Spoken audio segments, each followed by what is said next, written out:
Paper number 2 ભારતની સામાજિક સંસ્થાઓ 1 એમાં આપણે છેલ્લા યુનિટની ચર્ચા કરી રહ્યા છીએ।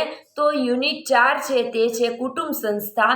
તો આ જે કુટુંબ સંસ્થા છે તેમાં આપણે લોકો કુટુંબના સ્વરૂપો એટલે કે પિતૃસત્તા કુટુંબ અને માતૃસત્તા કુટુંબની સમજૂતી મેળવી રહ્યા છીએ। તો જે માતૃસત્તા કુટુંબ છે તેમાં મેં તમને લોકોને અગાઉના વિડીયોમાં નાયર અને ખાસી જે કુટુંબ વ્યવસ્થા માતૃસત્તા કુટુંબ વ્યવસ્થા ધરાવતા આદિવાસીઓ છે તેના વિશેનો પરિચય આપી દીધો। હવે આજના આ વિડીયોમાં જોવાનું છે ગારો કુટુંબ વ્યવસ્થા, તેનો અર્થ અને તેની ખાસિયતો। તો ગારો કુટુંબ વ્યવસ્થા છે તેનો પહેલા અર્થ આપણે જોઈએ, પછી તેની ખાસિયતો જોશું અને પછી ગારો અને ખાસી કુટુંબ વચ્ચે શું તફાવતો આપણને જોવા મળે છે તેના વિશેની સમજૂતી આપણે આજના આ વિડીયોમાં મેળવીશું। તો શરૂઆત કરીએ ગારો કુટુંબની વ્યવસ્થા, તેનો અર્થ અને તેની ખાસિયતોથી। તો ઈશાન ભારતના અસમના ગારો આદિવાસીમાં માતૃમૂલક સંયુક્ત કુટુંબ છે અને ગારો કુટુંબ માતૃવંશી અને માતૃસ્થાની પણ છે અને તે ખાસી માતૃમૂલક કુટુંબથી જુદું પડે છે। કુટુંબની મિલકત છે તે સ્ત્રી ધરાવે છે અને સ્ત્રી દ્વારા સ્ત્રી વંશજને તે મિલકત વારસામાં આપવામાં આવે છે। જેમ આપણે આગળ જોઈ ગયા તેમ નાયર અને ખાસીમાં પણ જે આપણે જોઈ ગયા કે સ્ત્રીની જે મિલકત છે કુટુંબની મિલકત તે સ્ત્રી દ્વારા સ્ત્રી વારસદારને જ આપવામાં આવતી હોય છે, તેવી જ રીતના ગારોમાં પણ જે મિલકત છે તે સ્ત્રી દ્વારા સ્ત્રી વંશજને જ આપવામાં આવતી હોય છે। મિલકતની વારસદાર છે તે સ્ત્રી નોકના તરીકે ઓળખવામાં આવે છે। જો અહીંયા નોકના છે પણ ભૂલથી આ રીતના લખાઈ ગયું છે, એટલે કે નોકના જે સ્ત્રીને મિલકતની વારસદાર તરીકે નીમવામાં આવે છે તેને નોકના તરીકે ઓળખવામાં આવે છે। કુટુંબની મિલકતમાં બધી સ્ત્રી સભ્યોને વારસાનો અધિકાર નથી। ગારો લોકોના વિસ્તૃત સંયુક્ત કુટુંબને મેચોંગ તરીકે ઓળખવામાં આવે છે। જેમ આપણે આગળ જોઈ ગયા કે ખાસી છે તેને ઈગ તરીકે ઓળખવામાં આવે છે, નાયર છે તેના કુટુંબને તરવાડ તરીકે ઓળખવામાં આવે છે, એવી જ રીતના જે ગારો માતૃસત્તા કુટુંબ વ્યવસ્થા છે તેને મેચોંગ તરીકે ઓળખવામાં આવે છે। તો આ મેચોંગ છે તેની જે ખાસિયતો છે તે વિશે હવે આપણે લોકો અહીંયા સમજૂતી મેળવીશું। એટલે કે ગારો માતૃવંશી કુટુંબની લાક્ષણિકતાઓ ખાસિયતો આ મુજબ છે। એમાં પહેલું નોકનાનું સ્થાન। તો નોકના છે તે ગારો કુટુંબમાં મા બાપ પોતાની પુત્રીઓમાંથી કોઈ પણ એક પુત્રીને કુટુંબની નોકના એટલે કે વારસદાર તરીકે નીમે છે। જો આપણે આગળ જોઈ ગયા કે ખાસી કુટુંબમાં સૌથી નાની દીકરીને મિલકતનો વારસો આપવામાં આવે છે, નાયર કુટુંબમાં સૌથી મોટી દીકરીને પણ ત્યાં પુરુષ છે તે વારસદાર તરીકે નીમવામાં વ્યવસ્થાપક તરીકે નીમવામાં આવતો હોય છે। એવી જ રીતના ગારો કુટુંબના જે મા બાપ છે તે પોતાની પુત્રીમાંથી કોઈ પણ દીકરીને નોકના એટલે કે વારસદાર તરીકે નીમે છે। સામાન્ય રીતના સૌથી મોટી પુત્રીને નોકના તરીકે પસંદ કરવામાં આવતી નથી। કુટુંબમાં મિલકતની વારસદાર બનનાર એક પણ પુત્રી ન હોય તો સ્ત્રી તેની બહેનની પુત્રીને દત્તક લે છે। બહેનને પણ પુત્રી ન હોય તો મેચોંગમાંથી કોઈ પણ પુત્રીને વારસદાર તરીકે દત્તક લેવામાં આવે છે। એટલે કુટુંબમાં વારસદાર તરીકે કોઈ પણ દીકરી ના હોય તો સ્ત્રી છે તે પોતાની બહેનની દીકરીને દત્તક લે છે। બહેનને પણ જો દીકરી ના હોય તો તે પોતાના મેચોંગમાંથી કોઈ પણ એક દીકરીને વારસદાર તરીકે દત્તક લઈ અને તેને વારસદાર તરીકે નીમે છે। નોકના કુટુંબની મિલકતની વારસદાર છે અને તે જ કુટુંબની મિલકત ધરાવી પણ શકે છે।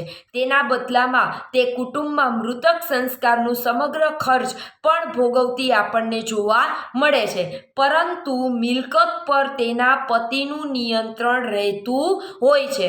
એટલે નોકના છે તે મિલકતની વારસદાર છે પણ તેના ઉપર નિયંત્રણ કોનું રહે છે તો કે તેના પતિનું। નોકના જો પતિ પ્રત્યે વિશ્વાસ વિશ્વાસઘાત કરે અને પતિને છૂટાછેડા આપે તો નોકના કુટુંબની મિલકત પર કોઈ પણ પ્રકારનો અધિકાર ધરાવતી નથી. અને તે જ રીતના નોકનાને તેના પતિ સાથે અણબનાવ થાય અને બંને વચ્ચેના સંબંધો સુમેળભર્યા બનાવવામાં ગામના વડીલો નિષ્ફળ જાય અને તેનો પતિ જો છૂટાછેડા આપે તો પણ નોકના છે તે કુટુંબની મિલકત પરથી પોતાનો હક ગુમાવી બેસે છે.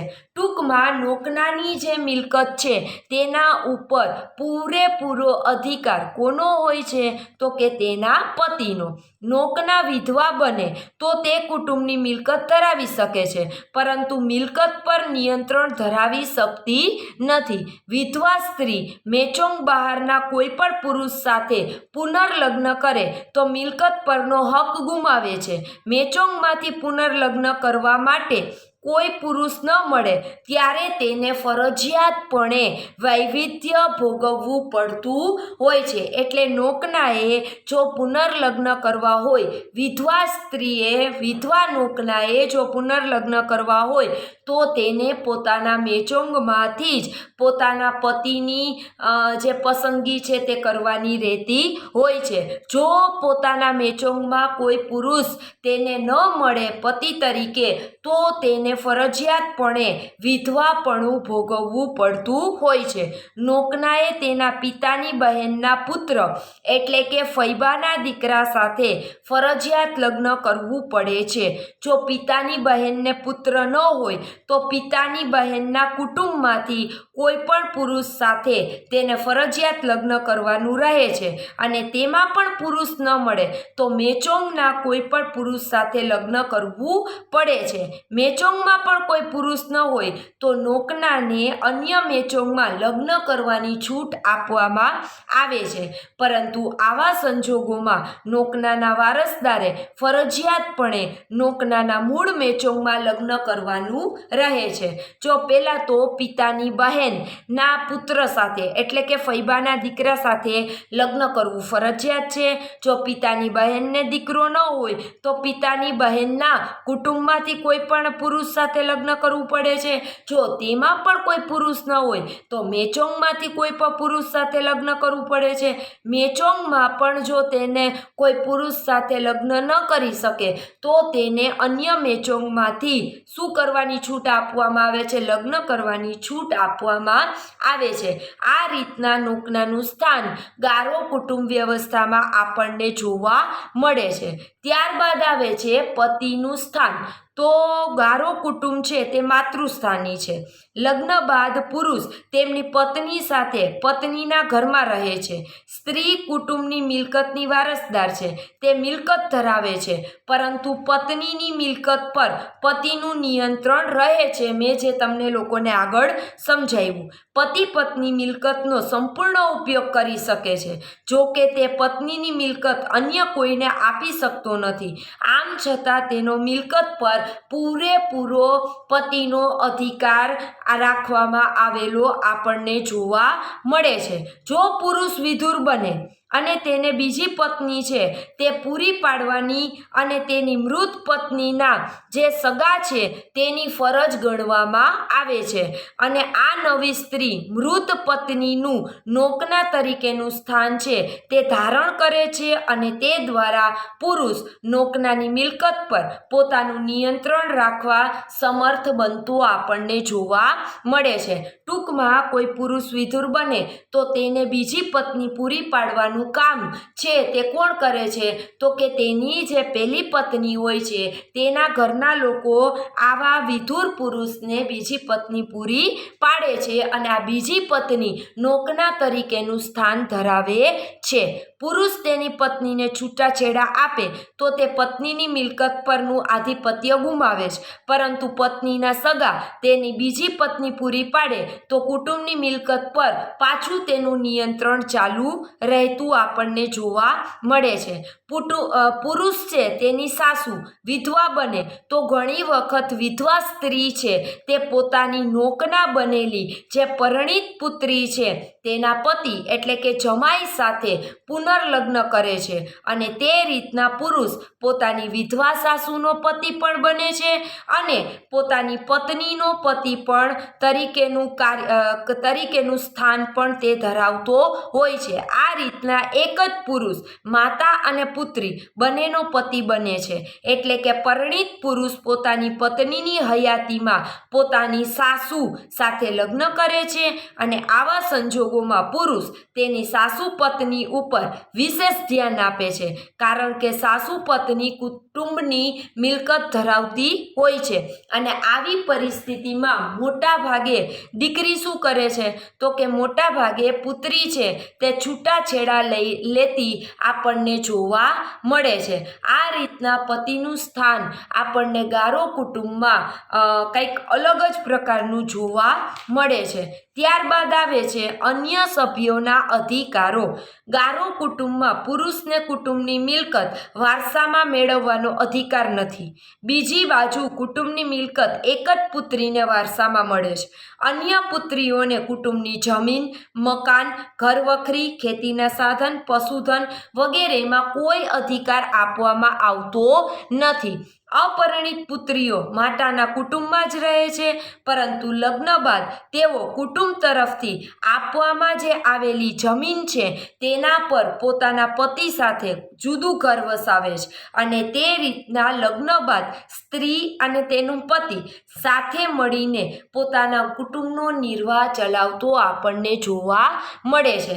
આ રીતના આપણને ગારો કુટુંબમાં જે નોકના છે તેનું સ્થાન, પતિનું સ્થાન, તેની સાસુનું સ્થાન અને અન્ય સભ્યોના સ્થાનો જોવા મળતા હોય છે. હવે આપણે છેલ્લો મુદ્દો કરવાનો છે ગારો અને ખાસી કુટુંબ વચ્ચે તફાવત. ગારો અને ખાસી બંનેમાં માતૃમૂલક, માતૃવંશી અને માતૃસ્થાની કુટુંબ વ્યવસ્થા આપણને જોવા મળે છે. છતાં બંને વચ્ચે તફાવતો છે જે આ રીતના છે કે ગારોમાં સૌથી મોટી દીકરી સિવાયની અન્ય કોઈ એક પુત્રીને મિલકતનો વારસો મળે છે, જેને નોકના કહેવામાં આવે છે, જ્યારે ખાસીમાં સૌથી નાની દીકરીને મિલકતની વારસદાર બનાવવામાં આવે છે, જેને કાખડું તરીકે ઓળખવામાં આવે છે. ગારો કુટુંબમાં પતિ મહત્વનું સ્થાન ધરાવે છે અને તે પત્નીની મિલકત ઉપર નિયંત્રણ ધરાવે છે, જ્યારે ખાસી કુટુંબમાં પતિનું સ્થાન નહીવત છે અને પત્નીની મિલકત પર તેનો કોઈ અધિકાર નથી. નોકનાએ એટલે કે ગારો કુટુંબમાં નોકનાએ ફૈબાના પુત્ર કે ફૈબાના કુટુંબના કોઈ પણ પુરુષ સાથે ફરજિયાત લગ્ન કરવું પડે છે, જ્યારે ખાસીમાં આ પ્રકારની ઘટનાનો અભાવ આપણને જોવા મળે છે. ગારો કુટુંબમાં મિલકતની સંયુક્તતાના સંદર્ભમાં સાસુ જમાઈના લગ્ન થાય છે, જ્યારે ખાસી કુટુંબમાં પણ આપણને આ ઘટનાનો અભાવ જોવા મળે છે. ગારો કુટુંબમાં નોકના છૂટાછેડા લે તો કુટુંબની મિલકત પરનો અધિકાર ગુમાવે છે, જ્યારે કાખડું ધર્મ પરિવર્તન કરે કે નિષેધાત્મક કૃત્ય કરે તો તેને સ્થાન ભ્રષ્ટ કરવામાં આવે છે.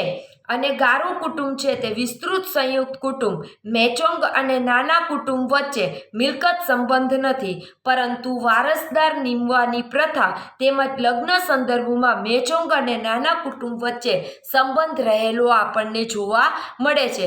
જ્યારે ખાસી કુટુંબ છે તે મેં તમને આગળ જ સમજાવ્યું હતું કે કુર અને ઈગ વચ્ચે મિલકતના સંબંધો વિશેષ પ્રમાણમાં આપણને જોવા મળતા હોય છે. આમ ગારો કુટુંબમાં નોકનાનું સ્થાન ખાસી કાખડું કરતાં નીચું છે, જ્યારે ખાસી પુરુષ કરતાં ગારો પુરુષનું પતિ તરીકેનું સ્થાન ઘણું ઊંચું છે.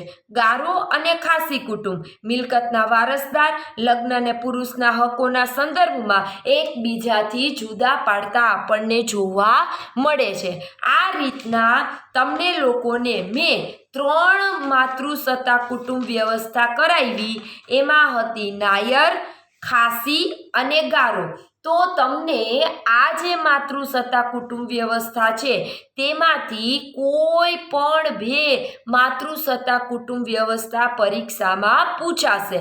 ગારો અથવા નાયર, નાયર અથવા ખાસી, ખાસી અથવા ગારો, કોઈ પણ 2 કોઈ પણ બે માતૃસત્તા કુટુંબ વ્યવસ્થા તમને લોકોને પરીક્ષામાં પૂછાશે, જે તમે તૈયાર કરી લેજો. અને આ બહુ મોસ્ટ ઇમ્પોર્ટન્ટ પ્રશ્ન છે. અને આગળ મેં જે તમને લોકોને નાબૃદી પિતૃસત્તા કુટુંબ વ્યવસ્થા કરાવી, ઇલોમ, જેને આપણે ઇલોમ તરીકે ઓળખાવ્યું હતું, તે તમને લોકોને ટૂંકનોંધમાં પૂછાઈ શકે તેમ છે. તો હવે પછીના વિડીયોમાં આપણે લોકો આ યુનિટનો છેલ્લો મુદ્દો, આધુનિક સમયમાં કુટુંબમાં પરિવર્તન લાવતા પરિબળોની ચર્ચા કરો, એ છેલ્લો મુદ્દો છે આ યુનિટનો અને આપણા આખા સિલેબસનો. તેના વિશેની સમજૂતી મેળવીશું.